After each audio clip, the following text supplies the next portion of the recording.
Consacrer une large place à l'économie et au social.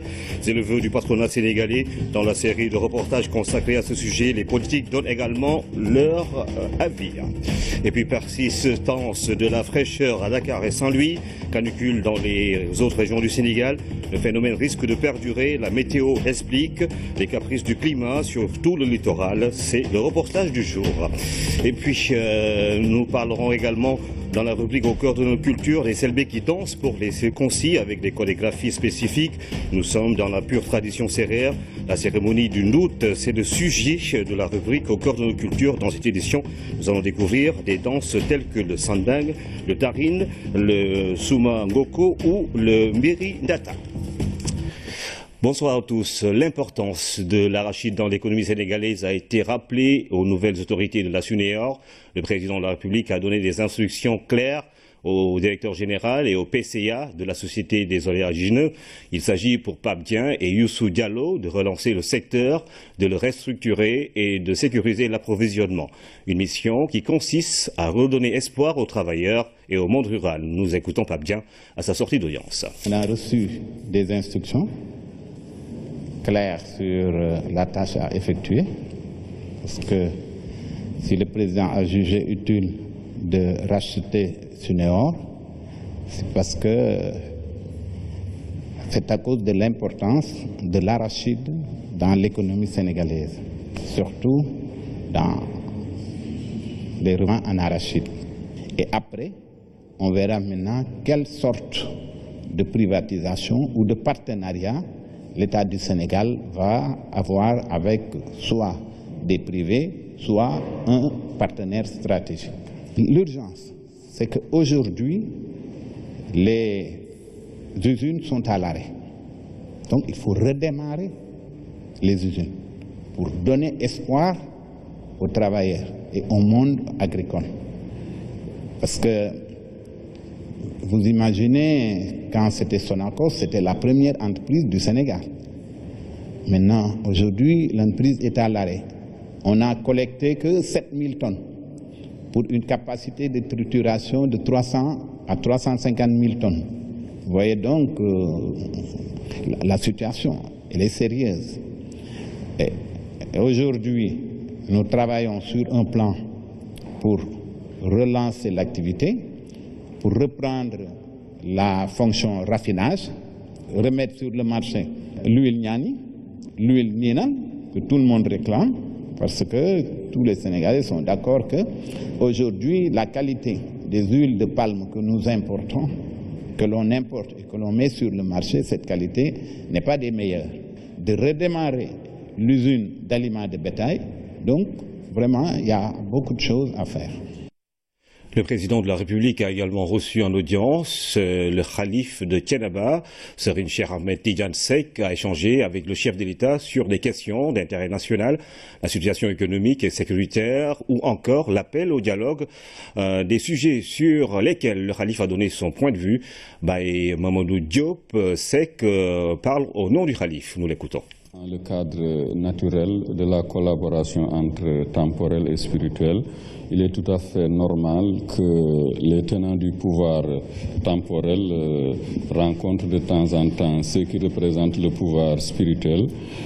Ça a été le cas aujourd'hui. Ainsi, ils ont échangé sur l'actualité du pays qui est essentiellement économique. Le calife a émis des prières pour le succès du plan émergent que le président Macky Sall a initié. Il a prié également pour une paix totale dans le pays et dans la sous-région. Évidemment, il a fait part au président de quelques doléances pour le centre religieux de Thiénaba et il s'est parfaitement entendu avec le président sur la totalité des doléances. La position du calife, qui est celle d'ailleurs de tous les guides religieux, c'est que c'est dans le dialogue que tous les problèmes doivent être résolus. Donc il a eu la bonne inspiration d'appeler au dialogue en tant que président de tous les Sénégalais et le calife a émis des prières pour que tout cela débouche sur des retrouvailles pour l'ensemble de la nation. Nous venons d'écouter précisément le porte-parole du Khalif de Thiénaba, Souleymane Dia. Le président de la République a reçu les responsables de la délégation générale au pèlerinage à la Mecque. Le délégué général et son adjoint ont sollicité les conseils du chef de l'État. Le président Macky Sall a formulé des recommandations pour une meilleure organisation du pèlerinage au lieu saint de l'islam. L'accent sera désormais mis sur les compétences et les valeurs d'éthique. Aboubakri Kane. Ils ont la lourde charge de conduire la délégation générale au pèlerinage au lieu saint de l'islam. Le professeur Abdulaziz Kébé et le docteur Khadim Silla sont ainsi appelés à revoir l'organisation et le management du convoi des Sénégalais à la Mecque. Par ce fait, le chef de l'État montre l'importance qu'il accorde au 5e pilier de l'islam. C'est un pilier important, mais également qui a une très grande valeur aux yeux des Sénégalais. Et il nous a demandé de conduire des changements au niveau de l'organisation, au niveau du management, et d'insuffler une rigueur et une éthique dans la conduite des opérations. Ils ont reçu des instructions claires qui mettent en exergue l'intérêt du pèlerin et l'image du Sénégal. Des recommandations pour une gestion équitable, transparente et sans discrimination. Faire de sorte que l'intérêt du pèlerin soit toujours sauvegardé. Faire de sorte que l'image du Sénégal ne soit jamais ternie par les opérations, par les pèlerins. Et travailler dans le sens de respecter l'égalité des chances dans la gestion de cette délégation-là au profit des pèlerins au niveau des citoyens, travailler sans discrimination, travailler également pour que la transparence soit l'axe autour de quoi la délégation œuvre, pour que nous ne vivions plus jamais les problèmes que nous avions vécus les années précédentes. À l'occasion, le président Macky Sall a réaffirmé la suppression des quotas de la présidence et des différents ministères. L'accent doit donc être mis sur les compétences et les valeurs d'éthique. Le président de la République, en nous instruisant de travailler dans la transparence, dans l'équité, dans l'égalité des chances, nous a facilité la tâche, puisqu'il a pris la décision de supprimer les quotas de la présidence, de la primature, les quotas du gouvernement, pour que la délégation puisse s'appuyer sur des ressources humaines ayant la compétence requise et ayant également les valeurs qui sont les valeurs d'éthique qui doivent compléter ces compétences professionnelles. Nous comptons respecter ces directives de Monsieur le Président de la République afin d'arriver à des résultats qui satisferont le peuple sénégalais, mais qui satisferont également son Excellence, M. Macky Sall, Président de la République. Une démarche qui consiste à alléger le travail de la délégation et à lui faciliter la tâche. Production de semences certifiées. L'État s'était fixé en objectif de 40 000 tonnes pour l'année 2017. Aujourd'hui, en mai 2016, ce chiffre est largement dépassé. 50 000 tonnes de ces semences certifiées ont été produites dans le cadre de la reconstruction du capital financier mis en œuvre par le ministère de l'Agriculture et de l'Équipement rural à travers l'ISRA. Le patron de l'agriculture sénégalaise, encore sur le terrain, Dr Papa Abdoulaye Seck, s'est rendu à Saint-Louis, précisément dans les sites de production de l'ISRA, Institut sénégalais de recherche agricole. Sur place, le ministre, avec sa délégation, constate à perte de vue des périmètres de semences certifiés pour la filière arachide. Des résultats jamais obtenus au Sénégal. On avait comme objectif l'obtention de 40 000 tonnes de semences certifiées en 2017. Nous sommes en 2016 et nous allons mettre à la disposition du monde rural environ 50 000 tonnes de semences certifiées. C'est dit donc que nous avons largement dépassé notre objectif. Si nous remontons aussi le cours de l'histoire, on se rendra compte que de 1960 à 2005-2007, la part des semences certifiées dans les 120 000 tonnes de semences dont on a besoin tournait autour de 20%. Et nous avons largement dépassé les 20%. Et le ministre chercheur d'ajouter qu'il y a alors nécessité de réviser la carte variétale pour être dans une dynamique de progrès continu. Et là, je suis heureux de constater que l'ISRA, grâce au génie créateur de ces chercheurs, va mettre à la disposition du monde rural des variétés plus performantes, lesquelles variétés vont être homologuées incessamment. Nous sommes effectivement sur la bonne voie. Il faut qu'on y reste et qu'on se dise que c'est possible d'avoir une autre filière arachidière, celle qui va être plus performante et qui va permettre de générer beaucoup plus de revenus pour le monde rural. li ma gis fii tey ñu liggéey ko ci gerte su fekkee dañu koy liggéey tout le temps léegi jiwu Sénégal wépp sens kon nag noo ngi am yaakaar ci ne waa Sénégal boo ñu rafet njortu ci ne semence arachide bi dana sensé ci lu dul yàgg. C'est dans cette optique que le Sénégal doit impérativement produire plus et mieux afin de percer l'étroitesse du marché arachidien.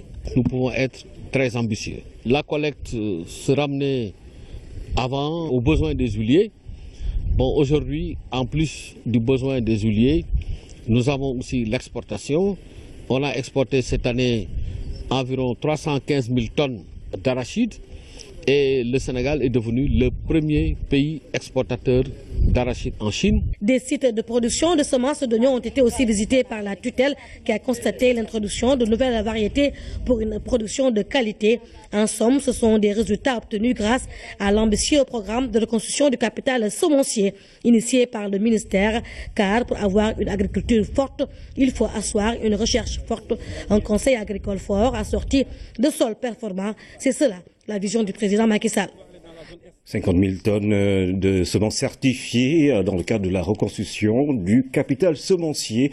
Dans le même temps, une évaluation globale de l'impact de la dégradation des terres sur l'économie dans 7 pays, dont le Sénégal, vient d'être publiée. Pour le cas du Sénégal, de 1982 à 2012, la dégradation des terres a grévé le PIB de 2,1%. L'étude a été réalisée par l'Institut de recherche sur les politiques alimentaires en collaboration avec l'INP. Fatou Sakho. Le niveau de dégradation des terres est assez avancé.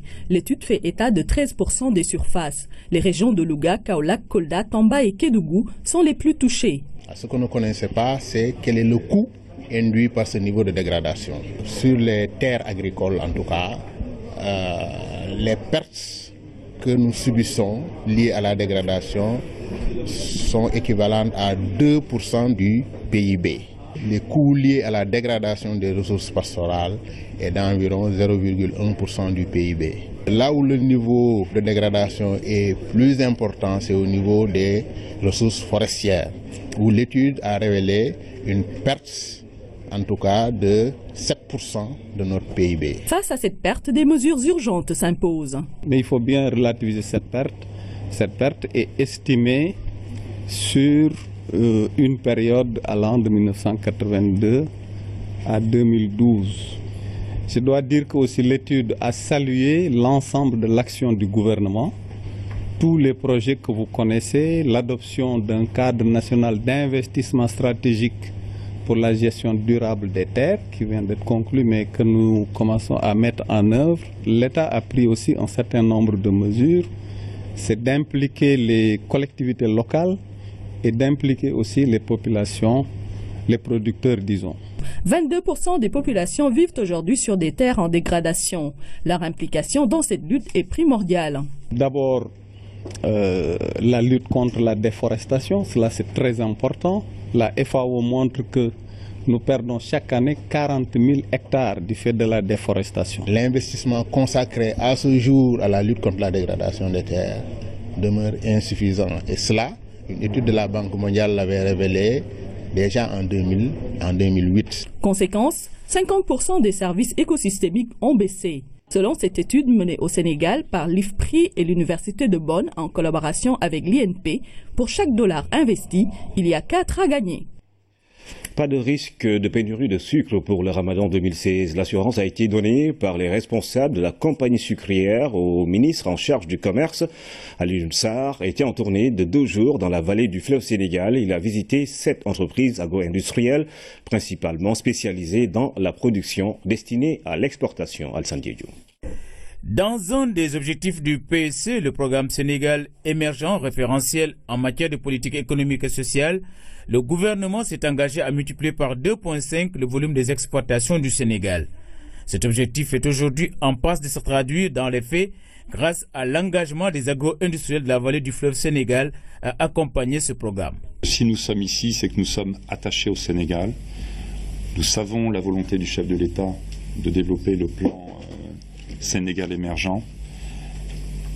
Je pense que nous pouvons être considérés, nous l'espérons en tout cas, comme la locomotive du plan Sénégal émergent. Nous avons des grandes choses à faire. Nous voudrions pouvoir accompagner l'État et nous voudrions que vous puissiez nous considérer comme un partenaire. Dans toutes les prises de décision importantes, nous sommes là pour faire avancer le Sénégal. Nous sommes au village de Yaman, au cœur du Ndiambour, à quelques encablures du lac de Guière, où s'est rendu Alioune Sarr, le ministre en charge du commerce. Ici, travaillent plus d'1 millier d'ouvriers agricoles, notamment des femmes. Dans cette exploitation agro-industrielle aux moyens de production ultra-moderne du nom de WAF, West Africa Farms, des fermes de l'Afrique de l'Ouest, mise en place par des investisseurs sud-africains, la principale production, l'oignon salade, est destinée à l'exportation, particulièrement à destination du marché britannique, où les produits sénégalais très prisés bénéficient d'un avantage compétitif par rapport à des concurrents comme le Maroc. Autre produit sénégalais qui bénéficie d'un avantage comparatif sur le marché britannique et européen, au détriment même des produits américains, la tomate cerise. L'évier de cette dynamique, des grands domaines de Saint-Louis, GDS. Cette entreprise qui emploie plus de 2000 ouvriers agricoles est leader dans l'exportation des produits made in Sénégal. Fait notable, elle dispose de 2 bateaux. Le promoteur qui s'investit également dans la mangue a révélé avoir un projet de 1000 hectares dans la banane bio dans la région de Tambacounda. Ce qui réjouit et réconforte particulièrement le ministre du Commerce en charge de la promotion des produits locaux, par ailleurs préoccupé par l'évolution de la balance commerciale sénégalaise. S'il y avait un message à envoyer durant cette tournée, c'est vraiment le message de la confiance. Nous avons des entreprises aujourd'hui qui arrivent à se positionner sur des créneaux porteurs, sur des créneaux de compétition. Et je ne ferai que vous encourager, Monsieur le Président, puisque nous sommes dans une économie aujourd'hui mondialisée. Et nous devons travailler sur la compétitivité de nos entreprises, mais également dans l'accompagnement, dans la promotion sur les marchés sous-régionaux et internationaux. Et je crois que l'occasion de cette visite, ce sera aussi de pouvoir mettre en place une sorte de joint venture, d'action coordonnée, concertée, entre les actions de promotion qui sont faites par le gouvernement à travers les différentes agences de promotion des exportations et le bon travail que vous faites sur les marchés extérieurs, notamment le marché anglais, le marché européen.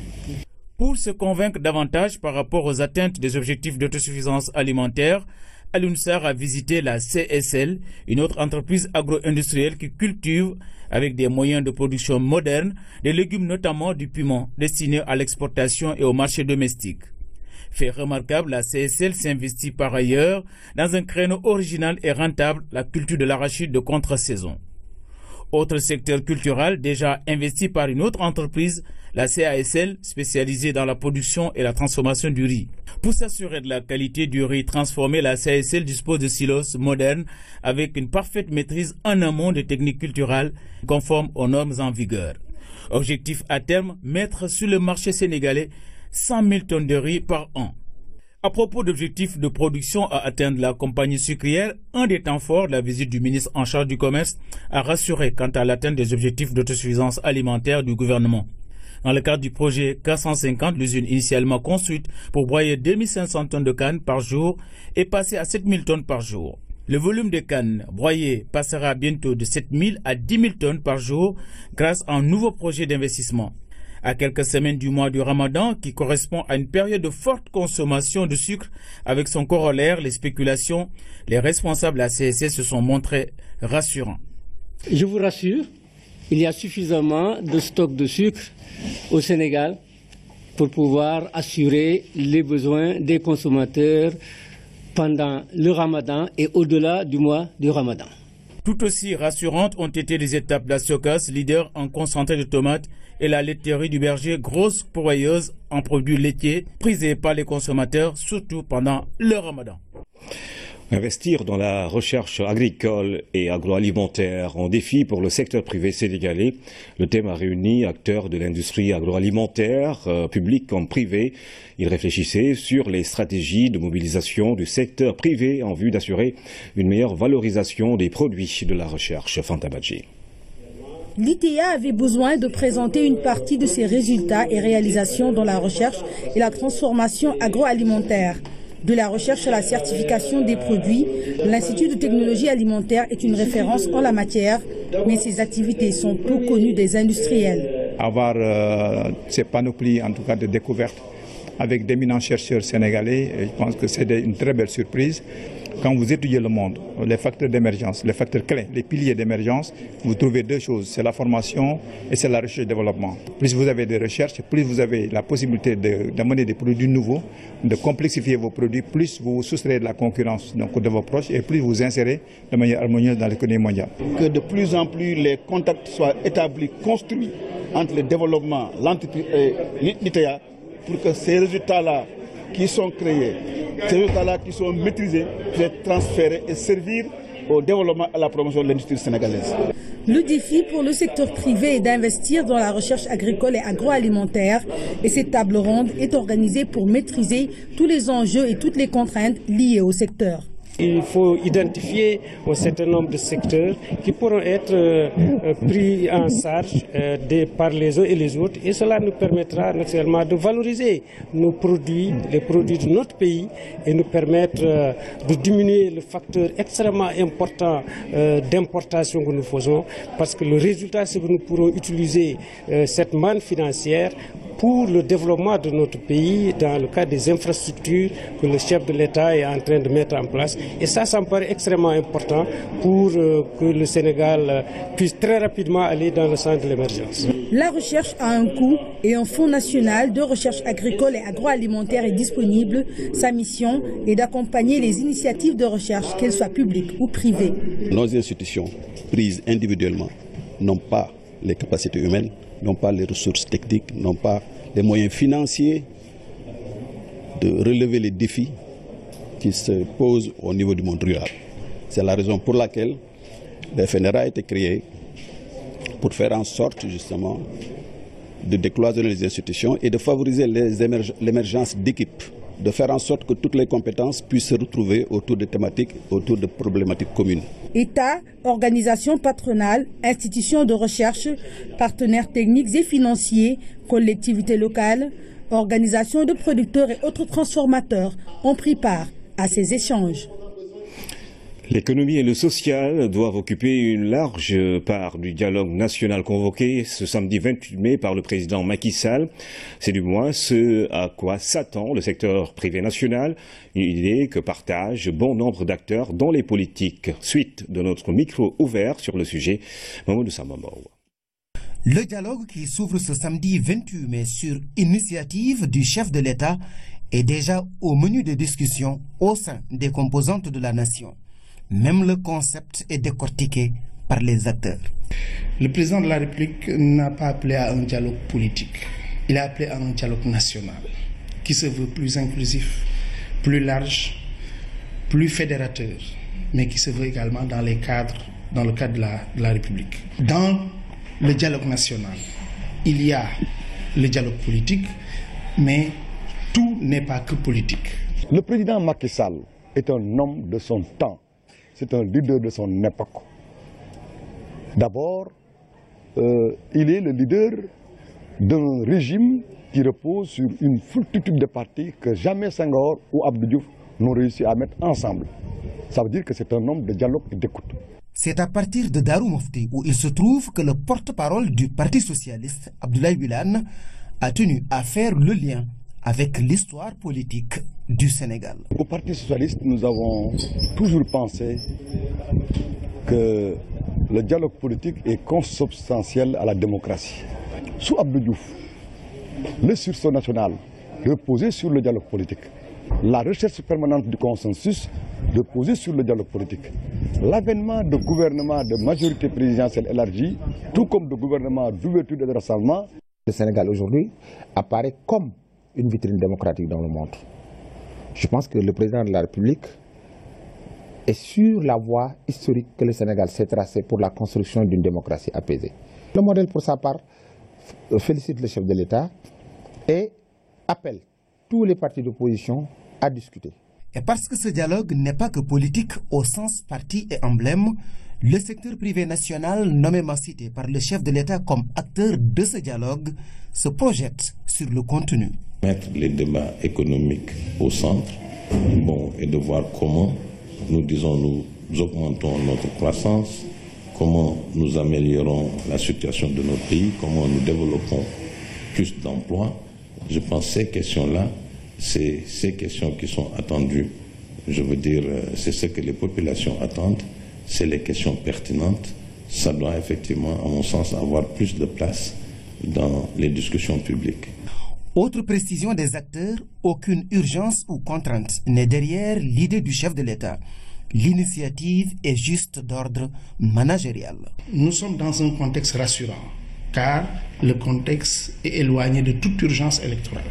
Il faut l'appeler, il faut le préciser.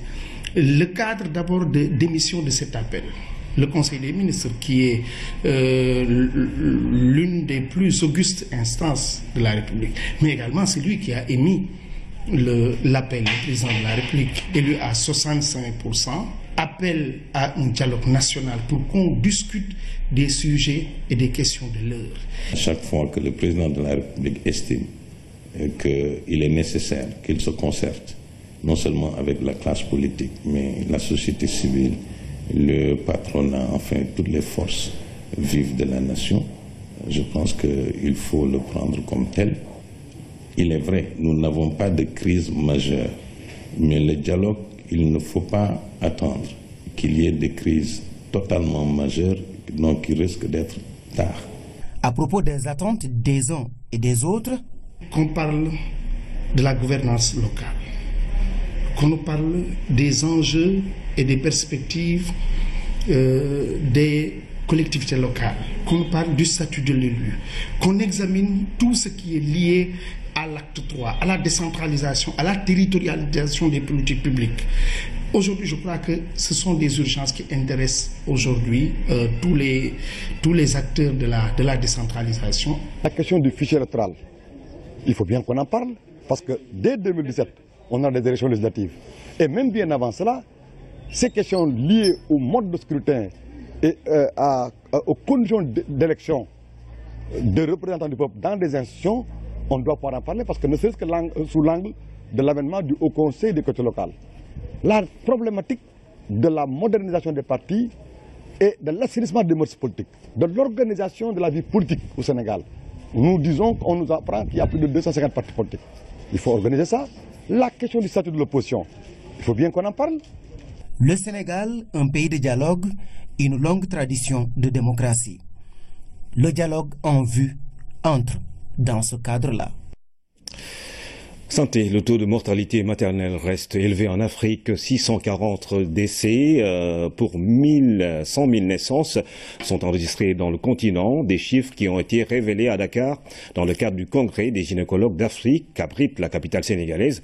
La formation du personnel, le relèvement du plateau technique et la sensibilisation des femmes sont des points essentiels à revoir pour des résultats meilleurs. Ramatadem. Dans le cadre de la lutte contre la mortalité maternelle, de nombreux pays en Afrique n'ont pas atteint les objectifs du millénaire pour le développement. Les États ont fait des efforts considérables, à savoir un meilleur accès aux soins de santé et la gratuité des accouchements jusqu'à la césarienne. Le Sénégal a fait beaucoup de progrès dans le domaine de la mortalité maternelle. On peut dire qu'au cours des 20 dernières années, le taux a été réduit de 40%. Le ministère de la Santé a généralisé la gratuité de l'accouchement dans tout le Maroc. Donc avec ces mesures qui sont simples, donc on a pu réduire la mortalité qui était assez importante, qui était de 227 pour 100 000 naissances vivantes, pratiquement 90. Mais pour une lutte efficace contre la mortalité maternelle, il faut une meilleure implication des acteurs à la base et plus communiquer avec les femmes, surtout dans le monde rural. Par les professionnels de santé qui ont bonne conscience, qui ne demandent pas qu'on leur donne pour qu'ils détournent, et bonne conscience pour travailler. Par l'information de la communauté, la responsabilisation de la communauté, pour que chacun à son niveau puisse apporter le sien pour qu'ensemble on puisse réduire le taux élevé de décès maternels dans nos pays africains. Il faut continuer la politique de sensibilisation des populations pour les amener justement à fréquenter les structures et à utiliser les soins.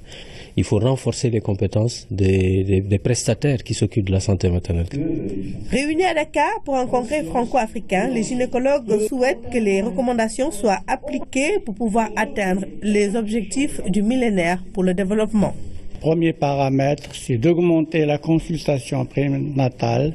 Et deuxième paramètre, augmenter le pourcentage des accouchements en milieu surveillé. Donc, première phase, c'est de faire le diagnostic, l'état des lieux. Deuxième phase, élaborer des recommandations et que surtout, ces recommandations soient, un temps soit peu, appliquées sur le terrain. Le problème est le même en Afrique, des chiffres encore élevés dans le recensement de la mortalité maternelle. Mais chaque pays a sa spécificité. Il est donc important pour les gynécologues de prendre en charge les besoins des populations pour une mise en œuvre de stratégies efficaces pour que plus aucune femme ne meure en donnant la vie. 640 décès pour 100 000 naissances. La mortalité maternelle inquiète. Autre préoccupation sanitaire. Chaque année, c'est près d'un demi-millier de cas de fistules qui sont enregistrés au Sénégal. Pour la plupart, elles sont acquises à la suite d'un accouchement difficile. La Journée internationale de lutte contre la fistule a été l'occasion de discuter de moyens à mettre en œuvre pour mettre un terme à ce fardeau. En attendant, le centre Guindi du ministère de la Famille a ouvert une maison d'accueil et de formation pour les victimes de fistules. Omar Diawa. La fistule obstétricale est une véritable atteinte à la dignité de la femme. Combien sont-elles à en souffrir dans le silence et l'isolement? Au Sénégal, on estime à 400 le nombre de nouveaux cas par an. Ces estimations pourraient bien être en deçà de la réalité car il n'existe encore au Sénégal aucune enquête épidémiologique exhaustive. Aujourd'hui, on veut éliminer la fistule en une génération. Un énorme défi qui impose la conjugaison des efforts.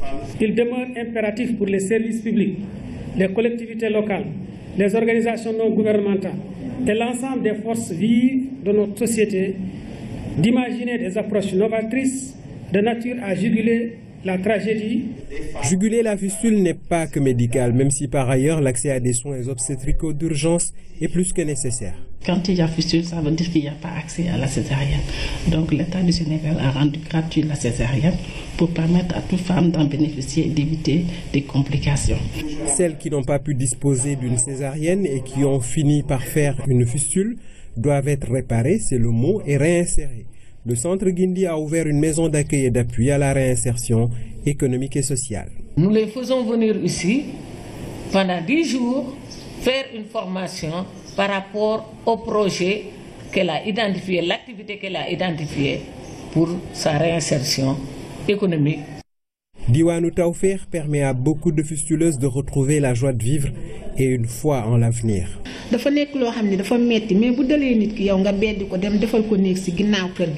C'est dur. Il faut se garder d'isoler la femme. C'est la pire exclusion qui soit.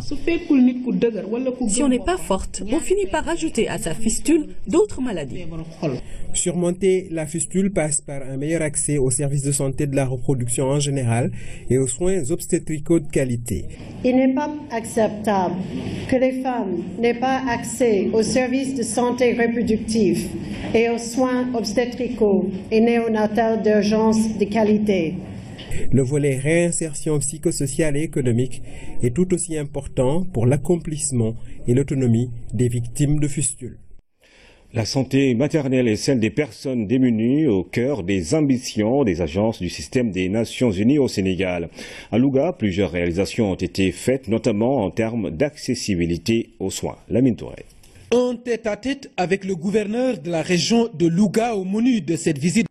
La revue des interventions sanitaires du système des Nations Unies dans le cadre de leur contribution au programme indicatif de coopération PIC 3 pour s'en apercevoir cap sur le district sanitaire, une maternité équipée ici. De l'autre côté, la vaccination des nouveau-nés est devenue une banalité. Auparavant, on avait très souvent des décès de nouveau-nés. Parce qu'on n'avait pas quelque chose pour la réanimation du nouveau-né. Mais avec ce matériel-là, vraiment, on a réduit considérablement le nombre de morts-nés. Au niveau de la région médicale de Louga, une présentation des acquis et contraintes du secteur ont été présentées. Des avancées énormes que l'on constate sur le terrain, comme c'est le cas ici à Keur Ndiaye-Balé. La défécation à l'air libre et l'insalubrité sont derrière ces populations rurales.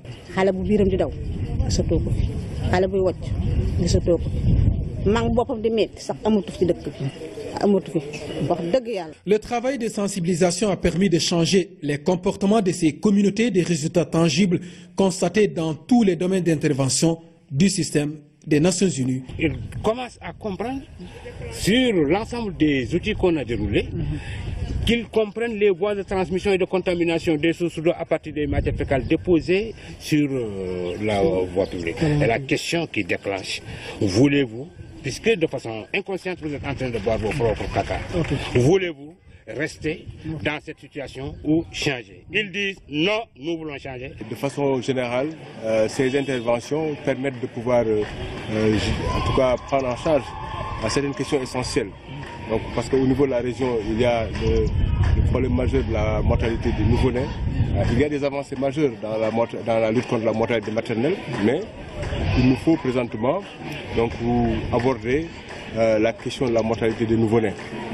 Et nous avons aussi la malnutrition donc, qui actuellement est présente surtout dans des poches, essentiellement dans le département de Linguère. Les agences du système des Nations Unies et la coopération luxembourgeoise sont conscientes de l'enjeu d'une bonne santé des populations démunies, en priorité celle de la mère et de l'enfant, ainsi des efforts supplémentaires sont attendus pour booster le secteur dans toutes ses composantes à l'image du centre ado de Louga où les moyens font défaut. Vous l'avez remarqué, il fait froid à Dakar en cette période de l'année, ce qui est surprenant pour nombre de Sénégalais. Cela est dû à la persistance de l'air frais venu du nord. Sur tout le littoral de Dakar à Saint-Louis, le temps est clément alors qu'à l'intérieur du pays, les températures sont élevées. Cette modification climatique persistera jusqu'au mois de juin selon la météo. Néa Eladja. Du vent frais à Dakar à la tombée du soir en cette période de l'année, un temps clément qui surprend plus d'un. Le climat fait des caprices, donc c'est surprenant, nous sommes en mai, c'est ça, et depuis que je suis né, je suis sénégalais, mais c'est la première fois qu'il fait froid jusqu'à ce mois-là, donc c'est nouveau pour moi.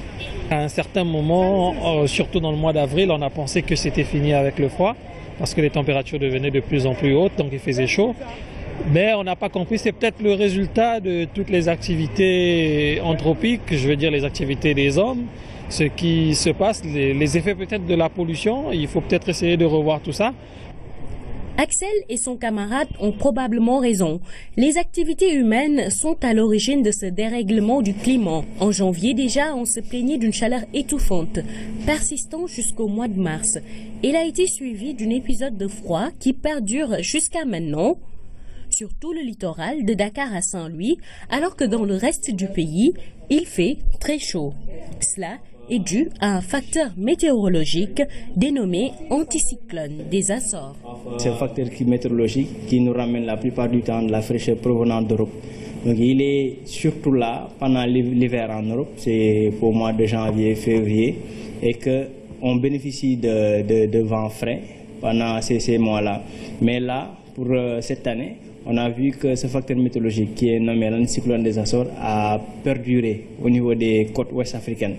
Donc ce qui fait qu'on a toujours On dispose toujours de ce flux d'air frais provenant de l'Europe qui touche les localités les côtes ouest africaines, c'est-à-dire le Maroc, la Mauritanie et le Sénégal. Et que, bon, pourquoi ça perdure autant? Parce qu'en climatologie, normalement, à cette période, l'anticyclone des Açores remonte vers le nord, vers l'Europe, et que sur nos zones, on a de la chaleur la plupart du temps, et que ça perdure parce que c'est régulé par la température de surface des océans. Ce temps clément s'explique donc par la température qu'on relève au niveau de la mer. La météo prédit la persistance de cette anomalie froide tout au long du mois de mai jusqu'au début du mois de juin. La délégation de pouvoir et la délégation de signature au menu de la 2e édition des Mardis du Baume. Le bureau organisation et méthode a invité de hauts cadres de l'administration pour échanger sur ces concepts. À l'heure du plan Sénégal émergent et de la nouvelle gestion publique, la maîtrise de ces notions reste une exigence à Ramnawa. Dans un contexte de déconcentration renforcée, de transfert de compétences, les notions de délégation de pouvoir et délégation de signature s'invitent toujours au débat. Le bureau, organisation et méthode a fait appel à de hautes personnalités de l'administration pour cerner les contours de ces concepts. La délégation de pouvoir consiste à une autorité à se dessaisir d'une partie de ses compétences et à les transférer à une personne, à une autorité subordonnée. Elle est donnée escalité, alors que la délégation de signature consiste également à transférer des compétences à un collaborateur, avec la différence que celui qui donne la délégation de signature n'est pas dessaisi de ses compétences. Le concept est bien encadré. La délégation exige l'existence d'un texte, la publicité de l'acte de délégation, un dessaisissement juste partiel et limité dans le temps, des explications du conférencier du jour, le procureur général près la Cour des comptes, bien apprécié. En réalité, c'est un partage entre les hauts cadres de l'administration qui sont appelés justement à conduire les politiques publiques. La délégation étant une technique administrative, il était important à notre niveau de partager avec la haute administration pour cerner davantage ces techniques pour améliorer toujours la performance de notre administration. Dans l'auditorium, de hauts cadres de l'administration, mais aussi des anciens attentifs à la thématique. Le thème d'aujourd'hui est un thème d'actualité, mais un thème particulièrement utile, qui est relatif donc à la délégation de pouvoir. Si on veut travailler efficacement, on ne peut pas tout garder soi-même par devers soi-même. On est obligé de déléguer des pouvoirs à des collaborateurs pour que le travail puisse se faire de façon rapide. Le Baume est dans une logique de faire revisiter des concepts qui structurent la nouvelle gestion publique. Cette rencontre est le 2e mardi du Baume. Le premier s'intéressait à l'évaluation des politiques publiques. Les attachés parlementaires à l'école du dialogue, c'est pour contribuer à l'instauration d'un climat social apaisé dans le pays. Ils ont ouvert ce matin un séminaire autour du thème « La contribution des attachés parlementaires dans la médiation sociale ». Anaïs Nyanyamane. Le dialogue social et la médiation administrative sont des mécanismes importants dans la vie de toute nation. Ils contribuent à la stabilité sociale. Les attachés parlementaires bénéficient d'une formation dans ce sens. Renforcer les capacités des attachés parlementaires pour les amener à contribuer au maximum à l'instauration d'un climat social apaisé, à l'instauration et à l'ancrage de la culture d'un dialogue social permanent, constructif et favorable à l'amélioration de la productivité et de la compétitivité dans tous les secteurs d'activité. Au Sénégal, les institutions qui militent pour le dialogue et un climat social apaisé sont nombreuses, d'où la nécessité d'une définition des rôles pour un système plus efficace. Cela nous permet d'expliquer aux attachés parlementaires notre rôle. Maintenant, parfois, vu de l'extérieur, on a l'impression que la médiation n'est pas organisée, mais en fait, ce genre d'activité va nous permettre justement d'arrêter le rôle de chaque institution. et surtout de comprendre aussi ce rôle. Et cela n'empêche pas qu'il va falloir mettre en place des passerelles, des cadres de concertation, des cadres de collaboration entre nos différentes institutions si nous voulons un dialogue social efficace. Le pays a une solide tradition de dialogue, mais les problèmes persistent et prennent une ampleur parfois inexplicable. Le Conseil économique, social et environnemental salue cette initiative. Nous pensons que ce sera un bon moment de partage, d'échange d'expériences et d'enrichissement mutuel pour trouver les meilleures solutions, les meilleures stratégies pour aboutir à la résolution des conflits ou à leur prévention. Voilà un peu pourquoi nous nous réjouissons de cet atelier-là. Le Haut Conseil du dialogue social, le Conseil économique, social et environnemental, les médiateurs de la République et le ministère chargé du dialogue, des structures qui œuvrent pour un climat social apaisé, doivent mieux se concerter pour mieux accompagner les attachés parlementaires afin d'aboutir à une bonne médiation sociale et administrative. Une mission conduite par le ministre de la Gouvernance locale, de l'aménagement et du développement des territoires a séjourné en France. La délégation sénégalaise a pris connaissance des dispositifs existants dans l'Hexagone en matière de formation des élus et acteurs territoriaux. Première étape, le Centre national de la fonction publique territoriale de Paris. Hamidou Diop. À la tête d'une délégation de la gouvernance locale, du développement et de l'aménagement du territoire, le ministre Abdoulaye Diouf Sarr s'est entretenu avec les responsables du Centre national de la fonction publique territoriale de Paris.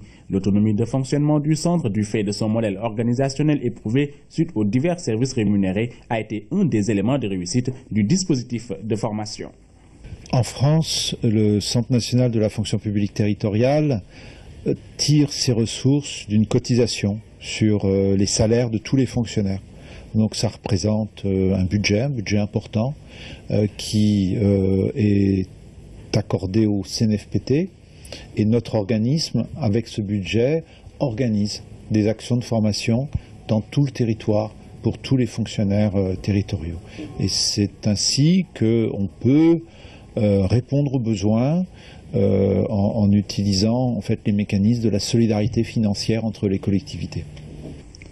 L'exigence d'un renforcement soutenu des capacités des acteurs ayant pour mission le pilotage du développement territorial s'impose. C'est pourquoi de véritables actions de formation pour stimuler de bonnes pratiques en matière de bonne gouvernance doivent être menées à travers un dispositif cohérent. Le Centre national de formation que nous voulons mettre en place est un outil de la stratégie nationale de formation. Vous savez très bien que la formation est essentielle et est un champ de renouvellement et de mutation important. Il faut donc avoir un niveau de capitalisation. Il faut avoir un niveau de conservation des expériences. Il faut avoir bien entendu un cadre organique de conduite des opérations de formation. Si nous ne l'avons pas, ce qui risque de se passer, c'est que du jour au lendemain, on voit les choses disparaître et se revenir effectivement à un niveau initial. Je crois qu'en ce moment-là, nous vivons effectivement une perte de temps et ce n'est pas bon.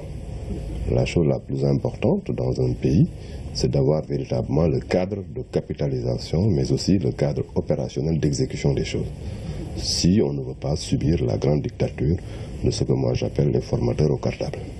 Au terme de cette visite de travail, une intention de collaboration a été formulée par les deux parties pour la co-construction d'un dispositif de formation et de perfectionnement des élus et acteurs territoriaux au Sénégal, ce qui constitue un axe fondamental du plan Sénégal émergent et aussi un élément essentiel du capital social à relever en vue d'asseoir une véritable gouvernance locale. Le président de la commission de la CEDEAO a présenté le rapport sur la situation de la communauté devant le Parlement de la CEDEAO. Si des avancées ont été enregistrées sur le plan politique, ce n'est pas le cas du côté de la sécurité où la menace terroriste persiste encore. La situation en Gambie, la transhumance des éleveurs, la mobilisation des ressources, autant de questions qui préoccupent la CEDEAO. Le compte rendu de nos envoyés spéciaux à Abuja, Massiré et Amina. Ce rapport qui fait l'état des lieux de la CEDEAO peint un tableau de la situation économique peu reluisante, avec un taux de croissance moyen de l'espace qui passe de 6,1% en 2014 à 3% en 2015. Sur le plan politique, des avancées sont enregistrées avec la tenue d'élections paisibles dans certains États membres, là où les défis sécuritaires persistent encore. L'impératif actuellement, c'est d'abord l'impératif sécuritaire. Et au niveau de la sécurité, il y a des menaces. Nous avons installé des systèmes et nous avons un certain nombre de... C'est un peu plus